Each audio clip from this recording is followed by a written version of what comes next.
الله الرحمن الرحيم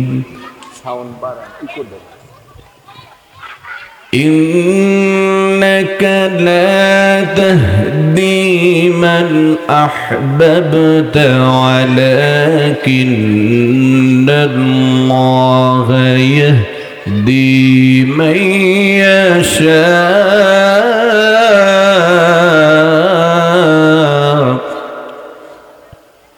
وهو أعلم بالمهتدين.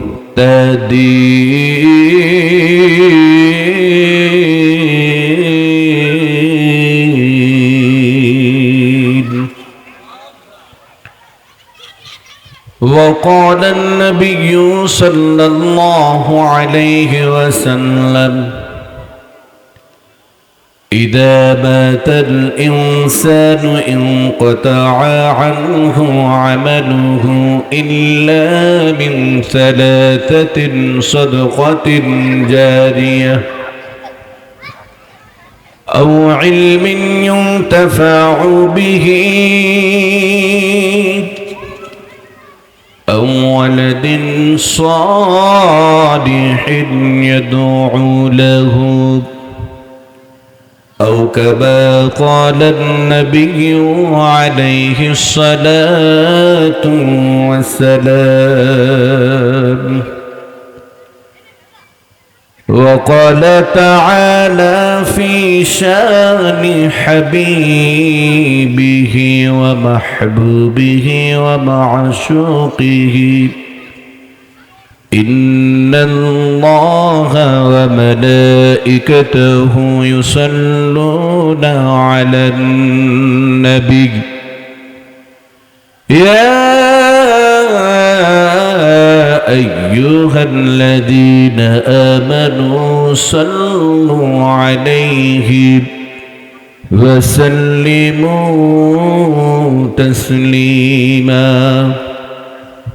اللهم صل على سيدنا ونبينا وشفينا وحبيبنا ومولانا محمد صلى الله تعالى عليه وعلى آله وأصحابه وبارك وسلم. لا إله إلا الله لا إله إلا الله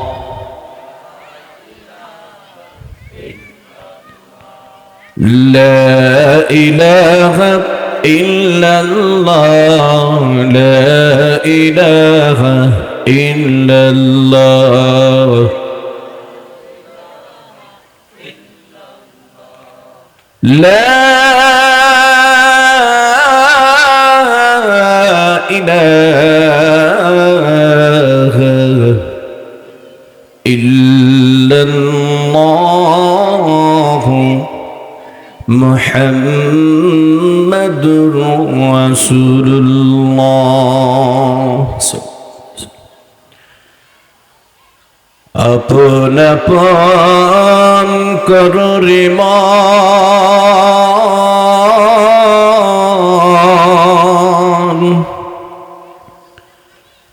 আপন তোমার হবে কে?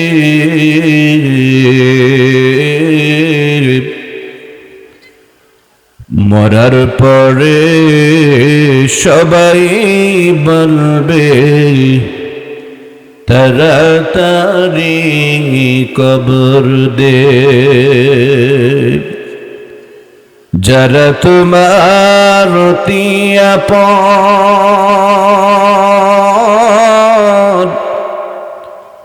তারাই তোমায় পড়াবে কাফন। কবরেতে করবে দাফন, মাটি দিবে মনে মন। আরে ডানে মাটি বামে মাটি,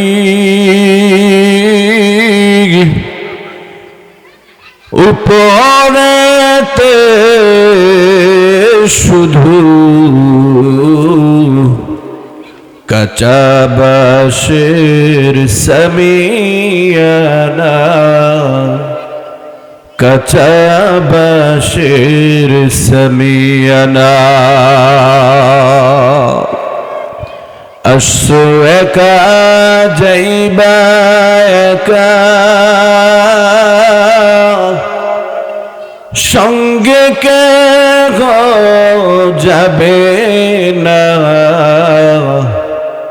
দুনিয়ারে মোহে পড়ে সেই কথাটি ভুইল না। বালাগাল উলা বিকামালিহি কাশাফাদ দুজা বিজামালিহি হাসনাত জামিউ খাসালিহি সাল্লু عليه وآله سلم يا قوم صلوا على صدر الأمين مصطفى ما جاء إلا رحمة للعالمين الحمد لله। ওই খাব্বাব খুবাইবের চাইতে কি বেশি গরীব? বান্দা বলবে আল্লাহ আমি অন্ধ ছিলাম। আল্লাহ অন্ধ সাহাবীকে দেখায় বলবেন তুমি কি তার চাইতেও বেশি অন্ধ ছিলা? আল্লাহ তাআলার কাছে বান্দা বলবে আমি বড় বড় লোক ছিলাম বলে তুমি কি হযরত ওসমান গনি রাদিয়াল্লাহু তাআলা আনহুর চাইতেও বেশি বড় লোক ছিলা? বেশি টাকা পয়সার ঝামেলায় তুমি নামাজ পড়তে পারো নাই, আমি আল্লাহর হুকুম মানতে পারো নাই। এক কথায় আমার ভাইরা, আমার পর্দার অন্তরের মা বোনেরা, কিয়ামতের দিন যদি নেক আমল করে কবরে যাওয়া হয়, হাসরে দাঁড়ানো হয়, কোনো সলচাতুরি দিয়া মাপ পাওয়ার সুযোগ নাই, কোনো সলচাতুরির সুযোগ নাই। তবে আমাদের সবটাইতে যে বিষয়টার কারণে আমরা দিন বুঝি না, দিন অনুযায়ী আমল করতে পারি না, সেটা হলো আমাদের চেষ্টা নেই। কি নাই? জোরে বলেন। আমাদের কোনো চেষ্টা নেই। আমরা এই দুনিয়া কামাইয়ের জন্য যেইভাবে চেষ্টা করি, মেহনত করি, এর যদি 1,00,000 ভাগের 1 ভাগ আমরা আল্লাহকে পাওয়ার জন্য চেষ্টা করতাম। কাকে পাওয়ার জন্য বলেন? وَإِن تَقَرَّبَ إِلَيَّ شِبْرًا تَقَرَّبْتُ إِلَيْهِ ذِرَاعًا وَإِن تَقَرَّبَ ذِرَاعًا تَقَرَّبْتُ إِلَيْهِ بَاعًا وَإِنْ آتَانِي يَمْشِي آتَيْتَهُ هَرْوَلًا। আল্লাহ তাআলা বলেন, বান্দা যদি আমি আল্লাহকে পাওয়ার জন্য তুমি 1 বিঘা পরিমাণ আগায় আসো, আমি আল্লাহর রহমত তোমার দিকে 1 হাত চলে যাবে। বান্দা আমি আল্লাহকে পাওয়ার জন্য নেক আমল শিক্ষা বা করার জন্য যদি তুমি 1 হাত আগাও, আমি আল্লাহর রহমত তোমার দিকে 2 হাত যাবে। ওয়া ইন আতানি ইয়ামশি আতাইতাহু হারওয়ালা। আর আমি আল্লাহর দিকে যদি তুমি হাইটা হাইটা সরে বান্দা, আমি আল্লাহর রহমত তোমার দিকে দৌড়ে দৌড়ে যাবে। জোরে জোরে আওয়াজ করে বলুন সুবহানাল্লাহ। আল্লাহর ওয়াদা আল্লাহ কি মিস করেন? বলেন কি আল্লাহ কি খেলাপ করেন? একটু নিজের বিবেক দ্বারাই প্রশ্ন করেন যে আমরা আল্লাহকে পাওয়ার জন্য কতটুকু মেহনত করি। আমাদের মেহনত যেমন, আল্লাহর রেজাল্ট, আল্লাহর দেওয়ার রেজাল্টও আমাদের জন্য তেমন। আমরা আল্লাহর জান্নাতে যেতে চাই না, আল্লাহ বলে তোর মতন নাখান্দা বেদবরে আমি জান্নাত দিব না। আমরা জাহান্নাম থেকে বাঁচার জন্য মেহনত করি না, আল্লাহ বলেন তোরে দ্বারাই আমি জাহান্নামকে পরিপূর্ণ করব, মনে রাখিস। কথা সত্য না মিথ্যা বলেন? তো ভাইরা, এই দুনিয়ার জিন্দেগিটা হলো নেক আমল করার জন্য। কিসের জন্য বলেন? এই পৃথিবীতে আমরা আসছি একা, যাইব একা, কিছু আমাদের সঙ্গে যাবে না। যাবে নাকি বলেন? আল্লাহর পয়গম্বর বলেন ইয়াতবাউল মাইয়িতা সালাসা ফায়ারজিউ ইসনান ويبقى معه واحد يتبع أهله وماله وعمله فيرجع أهله وماله ويبقى عمله। একজন মানুষ মৃত্যুর পর কবর পর্যন্ত তিনটি বিষয়ে যায়। এক নাম্বার হলো আহলুহু ওয়া মালুহু ওয়া আমালুহু। আল্লাহর পয়গম্বর বলেন সেখান থেকে দুটি জিনিস ওই মানুষটাকে একা রেখে চলে আসে।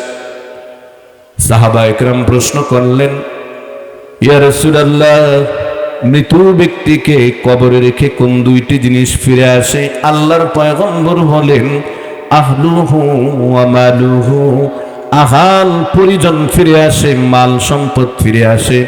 ওয়ায়াবকা আমালুহু, কেবলমাত্র শুধুমাত্র একমাত্র মানুষের সঙ্গে যায় আমল। জোরে বলেন কি যায়?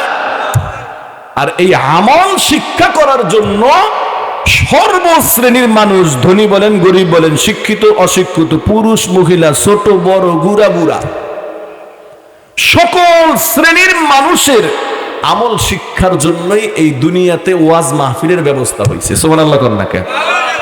বলতে পারেন হুজুর ওয়াজের মাহফিলের ব্যবস্থা কি? কেউ কেউ মনে করে মাদ্রাসা হয়েছে এই জন্য ওয়াজ মাহফিল। না না না, ওয়াজ মাহফিলের ব্যবস্থা আল্লাহ করতে বলছেন। সূরা আয-যারিয়াতের মধ্যে আল্লাহ তাআলা বলেন ওয়াযাক্কির ফাইন্নায-যিকরা তানফাউল মুমিনিন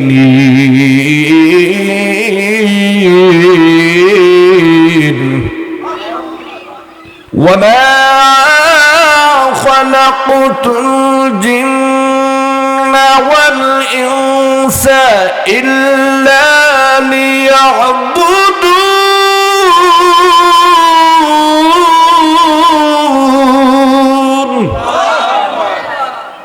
আল্লাহ নিজে ওয়াজ করলেন, হে নবী ওয়াযাক্কির ফাইন্নায-যিকরা তানফাউল মুমিনিন। আপনি মানুষকে নসিহত করুন, ওয়াজ করুন। ওগো নবীজি, যাদের কপাল ভালো, যাদের কপাল ভালো, নসিব ভালো, আপনার ওয়াজে ওই সকল মানুষগুলো হেদায়েত পেয়ে যাবে। ওই মানুষগুলো হয়ে যাবে পরিপূর্ণ মুত্তাকিন, নেককার। সুবহানাল্লাহ ধরে বলেন। আমার ভাইরা, আর যাদের কপাল খারাপ, আল্লাহ তাআলা সূরা গাশিয়ার মধ্যে বলে দিলেন ওয়াযাক্কির ফাযাক্কির ইন্নামা আনতা মুযাক্কির লাস্তা আলাইহিম বিমুসাইতির ইল্লা মান তাওয়াল্লা ওয়া কাফার ফায়ুআযিবুহু আল্লাহু আযাবান আকবার। আল্লাহ তাআলা বলে দিলেন নবীজি, আপনার কাজ শুধু মানুষকে কোনটা সঠিক এই ধারণা দেওয়া, কোনটা বেঠিক এই ব্যাপারে সতর্ক করা। যারা মানবে ভালো, আর যারা মানবে না, তবে নবী গো আপনাকে বলি, এই দুনিয়াতে আপনাকে দারোগা হিসেবে পাঠায় নাই, আপনাকে দুনিয়াতে শাসন কইরা পিটায়া পিটায়া ওয়াজ মাহফিলে নিবেন, পিটায়া পিটায়া ফজরের নামাজে গিয়া দাঁড় করাবেন মসজিদে।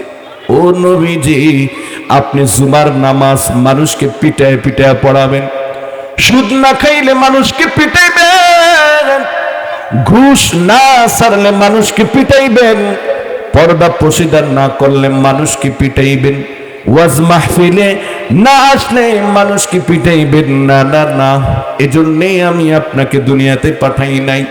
তবে শোনেন, যারা স্বেচ্ছায় সহজেই না বুঝবে, আমি আল্লাহ তাদের জন্যই যথেষ্ট, তাদেরকে কঠিন আযাব দান করব। আওয়াজ করে বলেন নাউজুবিল্লাহ। শোনেন, একটা মৌলিক কথা, ওয়াজে কিন্তু সকলের হেদায়েত হবে না। ওয়াজে সকলের হেদায়েত হবে? সকলের হেদায়েত হবে না। ওয়াজে সকলে আমল করবে না। একই কথা, একই মুখ দিয়ে নবী ওয়াজ করেছেন, আবু জাহেল শুনছে, আবু বকর শুনছে। একজন হয়ে গেছে শ্রেষ্ঠ মানুষ, আরেকজন হয়েছে শ্রেষ্ঠ নিকৃষ্ট। ঠিক না ঠিক জোরে বলে? আমার প্রিয় ভাইরা, এজন্য ওয়াজ শোনার পূর্বে একটা শর্ত নিজের ভিতরে গ্রহণ করা চাই, সেটা হলো আল্লাহর কাছে সাহায্য চাইবেন। পর্দার অন্তরে মা বোনেরা আছেন, মাইকের আওয়াজ যত দূর যাচ্ছে যারাই শুনতেছেন, আল্লাহর কাছে একটা সাহায্য চাইবেন। কি সাহায্যটা? সামি'না ওয়া আতা'না। আল্লাহ, আমি যা শুনলাম সঠিক হেদায়েত বুঝ আমাকে দাও, সেই অনুযায়ী আমল করার শক্তি আমাকে দাও। আপনি মনে বুঝেন না যে আপনি শুনলেই আমল করতে পারবেন? এই পৃথিবীর মধ্যে সবচাইতে শ্রেষ্ঠ নবী, সুন্দর নবী, আপনার উত্তম ব্যবহার করনেওয়ালা নবী ছিলেন আমাদের নবী মুহাম্মদ সাল্লাল্লাহু আলাইহি সাল্লাম। কি ঠিক না? এই ছোট্ট ছেলে, ওদেরকে থামান তো, এদেরকে একটু থামান।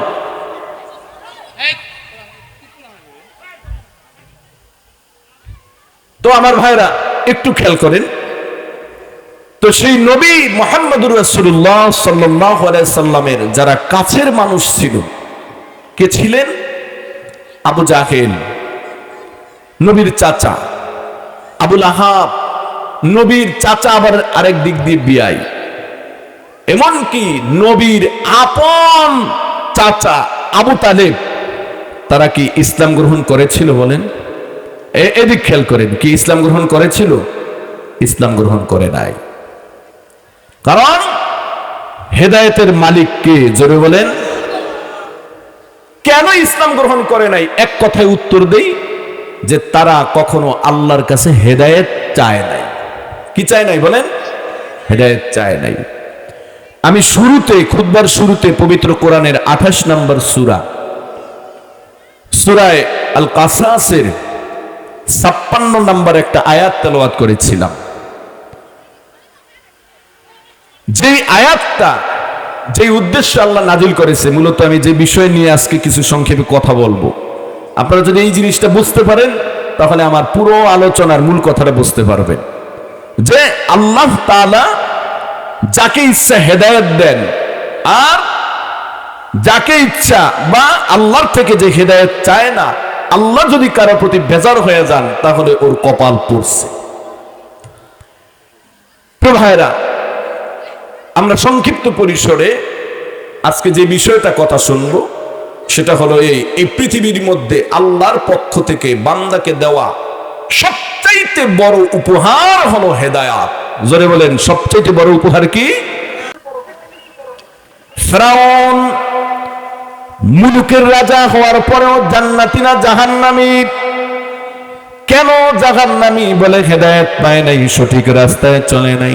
কারণ একচ্ছত্র ক্ষমতার অধিকারী ছিল, পৃথিবীতে আল্লাহর সাথে লড়াই করে যুদ্ধ ঘোষণা করে জান্নাত বানিয়েছিল। বলেন, জান্নাতি না জাহান্নামী? কেন জাহান্নামী? বলে হেদায়েত পায় নাই। নমরুদ একচ্ছত্র ক্ষমতার অধিকারী রে মুমিন, কিন্তু জাহান্নামী। আবু জাহেল ওই এলাকার মধ্যে সবচেয়ে জ্ঞানী ছিল, প্রভাবশালী লোক ছিল, জাহান্নামী। কেন জানেননি? হেদায়েত পায় নাই। এজন্য আল্লাহ তাআলা বলেন, ইন্নাকা লা তাহদি মান আহবাবতা ওয়ালাকিন্নাল্লাহা ইয়াহদি মান ইয়াশা ওয়া হুয়া আ'লামু বিল মুহতাদিন। আল্লাহ তাআলা বলেন, হে নবী, আপনি চাইলেই কেউ সৎ পথে চলবে, ব্যাপারটা এমনটি নয়। আমি আল্লাহ যাকে ইচ্ছা হেদায়েত দান করি। তবে আপনি জেনে রাখুন, কারা সৎ পথের অনুসারী, সৎ পথে কারা চলতে চায়, হেদায়েত আমি আল্লাহর কাছে কারা চায় আমি আল্লাহ ভালোই জানি। যারা চায় আমি আল্লাহ তাদের দিই। জোরে জোরে কোন সুবহানাল্লাহ। তাআলা বলেন, হেদায়েত নবীজি আপনার কাছে না। এই আয়াতটা নাজিলের একটা প্রেক্ষাপট আছে, শানে নজুল আছে।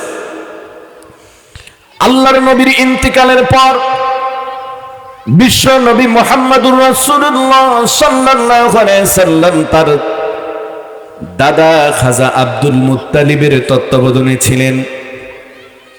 নিজে অনেক যতনে নবীকে লালন পালন করেছেন, কারণ নবীর বাবা নাই, জন্মের পূর্বেই বাবা দুনিয়া থেকে চলে গেছেন।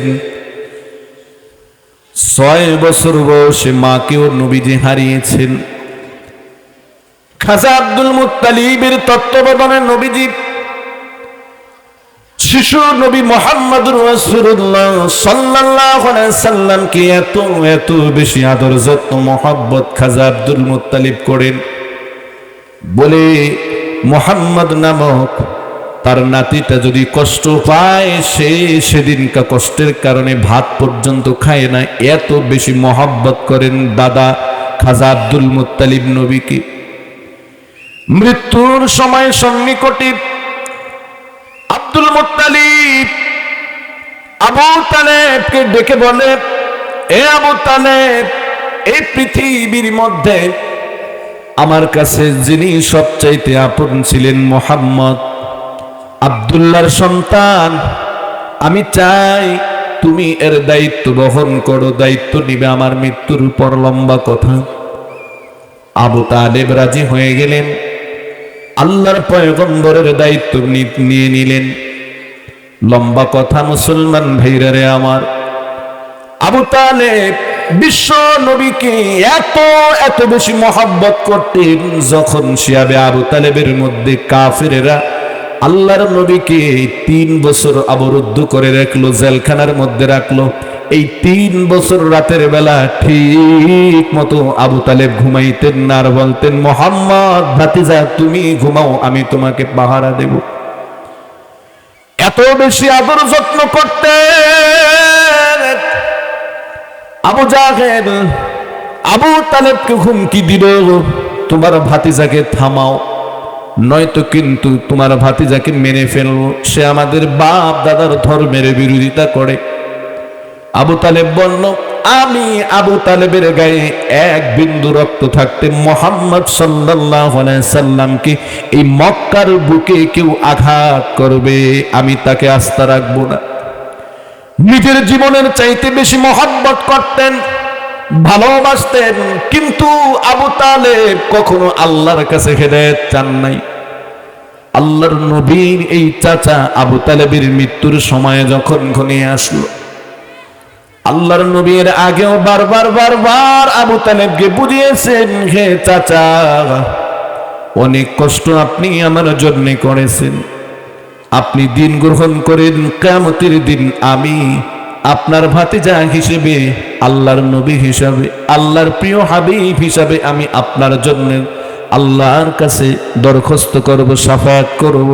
আমার বিশ্বাস আল্লাহ তাআলা আমার শাফায়াতকে আপনার জন্য ফিরিয়ে দিবেন না।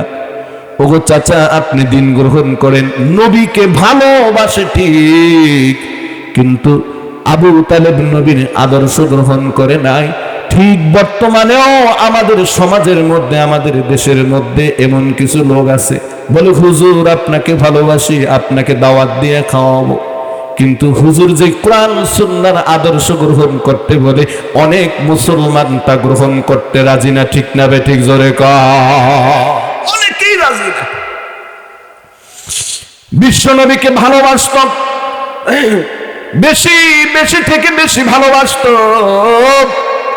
কিন্তু নবীজি যেই পথ গ্রহণ করার জন্য বলতেন, যেই মত গ্রহণ করার জন্য বলতেন, যেই আদর্শের উপরে চলতে বলতেন, সেই আদর্শের উপরে আবু তালেব চলতো না।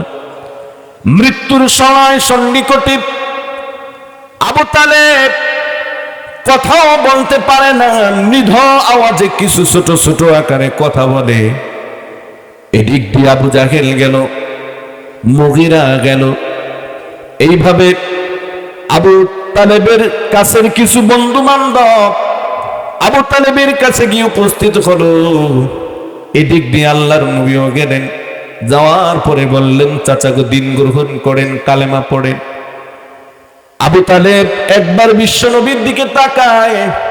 বিশ্ব নবী যখন দাওয়াত দিয়েছেন, ঠিক এখনো মুহূর্তে আবু তালেব আবু জাহেল গিয়ে বলে, আবু তালেব তোমার মতো কাপুরুষ কেউ নাই, জীবন ভর আমাদের দলে আমাদের ধর্মের উপরে থেকে পৌত্তলিকতায় বিশ্বাসী হয়ে মূর্তি পূজা করলাই, সেই করলা, আর আজকে তুমি মৃত্যুর সময় কালেমা গ্রহণ করবা, তোমার মতো কাপুরুষ কেউ নাই। এই যে দিছে ঠেলা। এক প্রকার হলো জিন শয়তান, আরেক প্রকার হলো মানুষ শয়তান। জিন শয়তানকে লা হাওলা বলে দূর হয়, বিভিন্ন দোয়া দুরূদ পড়লে দূর হয় রে মুমিন। কিন্তু মানুষ শয়তান এমন এক প্রকার শয়তান, এই মানুষ শয়তানের কারণে নমরুদ ঈমান আনতে গিয়েও ঈমান আনতে পারে নাই। ফিরআউন ঈমান আনতে গিয়া মানুষ শয়তান হামানের কারণে ঈমান আনতে পারে নাই। ঠিক আবু তালেব মৃত্যুর পূর্বক্ষণে ঈমান আনবে, ঠোঁট লড়াতে গিয়েছে। ঠিক আবু জাহেল যখন ডাক দিয়েছে, অমনি আবু জাহেলের দিকে মুখ ফিরে চুপ রইছে। ঠিক এই মুহূর্তে আল্লাহ তাআলা আজরাইলকে বললেন, এ আজরাইল যাও যাও আবু তালেবের জানটা কবজ করে নিয়ে আসো। সঙ্গে সঙ্গে আবু তালেবের মৃত্যু হয়ে গেল। আল্লাহর নবী কান্দে। আল্লাহ তাআলা নবীর কান্নাকে সান্ত্বনা দেওয়ার জন্য আল্লাহ তাআলা বললেন, ইন্নাকা লা তাহদি মান আহবাবতা ওয়ালাকিন্নাল্লাহা ইয়াহদি মান ইয়াশা। ওগো নবীজি, আপনি চাইলে কেউ হেদায়েত পেয়ে যাবে, ব্যাপারটা এমন নয়। হেদায়েতের মালিক নবী গো আপনার হাতে না। একটু আওয়াজ করে বলেন, হেদায়েতের মালিক কে? হেদায়েতের মালিক আল্লাহ। নবীজি এই আবু তালেব কোনদিন আমার কাছে হেদায়েত চায় না, কোনদিন চায় না। এদিক দিয়ে আবু তালেব নবীর চাচা হওয়ার পরে, নবীর সংস্পর্শে থাকার পরে হেদায়েত পাইল না। আর কোথাকার সেই সালমান ফারসি রাদিয়াল্লাহু তাআলা মদিনা থেকে যদি এদিক দিয়ে ঘুরে আসে, সেই ইরাক, এরপরে ইরান, এরপরে জর্দান হয়ে মদিনাতে আসতে বর্তমানে প্রায় ৪৫০০ কিলো। আর যদি এদিক দিয়ে বর্তমানে কুয়েত হয়ে সাগরের উপর দিয়ে আপনার ব্রিজ হয়েছে, এখনো ২৭৫৬ কিলোমিটার সময় লাগে সেই সালমান ফারসির, অর্থাৎ সেই পারস্য থেকে মদিনাতে আসছে। এত দূর থেকে এসে আল্লাহ তাআলার কুদরতি বলয়ে রহমতের কারণে সালমান হেদায়েত পেয়ে গেল। সুবহানাল্লাহ বলে। আর এমন সত্য, এমন পেচে, এমন বিপদে তাকে মুনিব ফালাইয়া দিলেন। আল্লাহ তাআলা সব কিছুকে কি করে তার জন্য সহজ করে তাকে হেদায়েতের মালা পরাইয়া দিলেন। একটু আওয়াজ করে বলেন, সেই আল্লাহ কি এখনো আছে? সত্য করে এখন আছে। এই জায়গায় আমাদের একটা সমস্যা। আমি দেখছি আমাদের কোনো সমস্যা নাই, আমাদের মূল সমস্যাটা হলো ইমানে। জোরে বলেন কিসে? ইমান মানে হলো বিশ্বাস। জোরে বলেন, ইমান মানে কি? কিসের প্রতি বিশ্বাস? আল্লাহর প্রতি। ১ নাম্বার কার প্রতি? ২ নাম্বার ফেরেশতাদের প্রতি। ৩ নাম্বার কিতাবের প্রতি, কোরআনের প্রতি। ৪ নাম্বার আপনার নবী রাসূলদের প্রতি। ৫ নাম্বার তাকদীরের প্রতি। ৬ নাম্বার মৃত্যুর পরে আবার পুনরুত্থানের প্রতি। কি ঠিক না? এই বিশ্বাসগুলোই আমাদের অন্তরের মধ্যে নাই, যার কারণে আমাদের কাছে অনেক নেকের কাজগুলো বোঝার মনে হয়, অনেক সহজ কাজগুলো আমাদের জন্য বোঝার মনে হয়। কথা বলেন ঠিক না বেঠি? আমার ভাইরা, আলোচনার শেষ লগ্নে আমি চলে আসছি, বেশি আলোচনা করব না। তবে এতটুকু বলতে চাই যে একদিন কিন্তু আমাদের মৃত্যু আসবে। কথা সত্য না মিথ্যা? এখানে যারা আছেন অবশ্যই আমাদের বাবা এক সময় ছিল, কি ঠিক না? এক সময় মা ছিল, এক সময় দাদা ছিল, দাদু ছিল, নানু ছিল, সবাই এক সময় ছিল। আজকে বাড়িতে যাইবেন, অনেকেই আমরা ওই বাবাকে দেখতে পাই না। একটাবারের জন্য কি আমরা ভাবি কোথায় গেল আমার বাবা? একটাবারের জন্য ভাবি কোথায় গেল আমার মা? একটাবারের জন্য কি ভাবেন এই যে জায়গাটা দেখবেন, এই জায়গার মধ্যে SA খতিয়ানের মধ্যে আপনার দাদার নাম লেখা, আপনার নামও নাই? কথা কন নাকে? যান ওই দাদার কবরটাকে খুঁজা, সারাদিন ডাকলেও তিনি উঠবেন না। একটু ভাববেন, চিন্তা করবেন, হেদায়েত পেয়ে যাবেন। সেটা হলো এই, ঠিক এই পরিণতিটা আজ থেকে কয়েকদিনের পর আমার হয়ে যাবে। কথা বলেন ঠিক না ভাই? ঠিক। এমন একটা দিন আসবে, বাড়িটা থাকবে, জমিনটা থাকবে, ঘরটা থাকবে, যেই ঘরের মধ্যে আপনি খাটে ঘুমাইতেন ওই খাটটা থাকবে, যেই গ্লাসে আপনি পানি পান করতেন সেই গ্লাসটাও হয়তো বা থাকবে রে মুমিন। এমন একটা দিন আসবে ওই ঘরের মধ্যে আর আপনি থাকতে পারবেন না। কথা বলেন সত্য না মিথ্যা? শয়তান এইখানেই আমাদের পেছ লাগায়, এই কথাটা আমাদের স্মরণ করতে শয়তান দেয় না। শয়তান শুধু আমাকে বুঝায়, না না, তোমার এখনো মরার সময় হয় নাই, তোমার এখনো ভালো হওয়ার সময় হয় নাই, তোমার এখন নামাজ পড়ার সময় হয় নাই। এরে ভাই কি বলবো, এই তো সেদিন কয়েকদিন পূর্বে আমাদের রমিজ ভাইয়ের বড় ভাই, কি যেন না, ইস্কান্দার, না ইস্কান্দার ভাইয়ের জানাজা পড়লাম। এখানে ইস্কান্দার ভাইয়ের চাইতে অনেক মানুষ আমি দেখি বয়সে বড় আছেন। এরে মুসলমান ভাই, আপনারা হয়তো বলতে পারেন ইস্কান্দারের স্ট্রোক হয়েছে, সে মারা গেছে। হয়তোবা বলতে পারেন বাড়ির প্রতিবেশী করোনা আক্রান্ত হয়েছে, সে মারা গেছে। হয়তোবা বলতে পারেন বাড়ির পশ্চিম পাশের অমুকে ডেঙ্গু জ্বর হয়েছে, মারা গেছেন। হয়তোবা বলতে পারেন অমুকে গাড়ি অ্যাক্সিডেন্ট হয়ে মারা গেছে। এটা হলো একটা উসিলা। আল্লাহ বলেন না না, গাড়ি অ্যাক্সিডেন্টে মানুষকে মারতে পারে না। তাহলে সকল যে মানুষগুলো গাড়ির মধ্যে ছিল সকলেই মারা যাইত। করোনায় মানুষকে মারতে পারে না। লক্ষ নয় কোটি কোটি মানুষের করোনায় আক্রান্ত হয়েছিল, তারা মরে নাই। লক্ষ লক্ষ মানুষ ডেঙ্গুতে আক্রান্ত হয়েছে, তারা মরে নাই। একটু আওয়াজ করে বলেন মৃত্যুর মালিক কে? এখানেই সমস্যা। আমরা ভাবি যে মৃত্যু হইল বুড়ো হইল হবে, আমরা ভাবি হলো মৃত্যু হবে হলো আমি দাদির মতন বসবেন, দাদার মতন বসবেন, তখন হবে। এই শয়তান আমাদের এখানে বাধা দেয়। এজন্য যৌবন বয়সে আমরা নামাজ পড়তে পারি না। আমি এক লোককে বলি, ভাই কেন নামাজ পড়েন না? আপনি তো আমার তো অন্তত 1 বছর বড় হইবেন। হুজুরে এখন কি সময় হয়েছে? নাউজুবিল্লাহ জোরে বলে।